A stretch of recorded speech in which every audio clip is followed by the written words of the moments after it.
Spurs Satin, Lenox Ranch Cowboys Book 2. Written by Vanessa Vale, narrated by Kylie Stewart.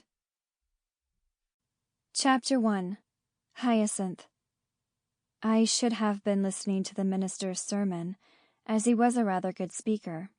The morning's topic of forgiveness was something I could have wholeheartedly used, but my mind was directed elsewhere.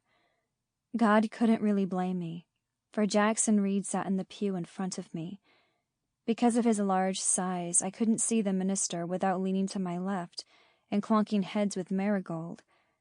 I could just close my eyes and let the word of God flow through me, but instead took the opportunity that God was affording me to look my fill at the man who'd first caught my attention the minute he first stepped onto our ranch. I couldn't sit at any other time and shamelessly stare at Jackson, especially from so close a distance.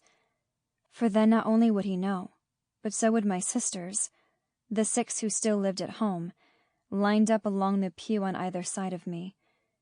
While I tried to watch him surreptitiously, my sisters were not so subtle. In fact, they often crowded a window at the house in pairs or trios if he were within view. Jackson's hair was very fair, closely shorn on the sides and longer on the top.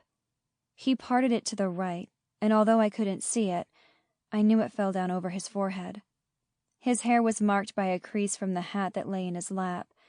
The skin on the back of his neck was tanned, and when he turned his head slightly to the side, I could see his clean-shaven jaw. I knew the square angle of it as well as the long line of his nose, his strong brow and very blue eyes. He had eyes that, when focused on me, didn't just see me, but saw into me. It was very unnerving, and every time Jackson spoke to me, I was tongue-tied and flustered. This was why I took this hour to take in the details I would otherwise miss. Surely God had given me this time on purpose. I observed the soft flannel of his blue shirt, that surely matched his eyes, the very pale hairs that dusted his earlobes, visible when the sun through the church windows fell on him just right.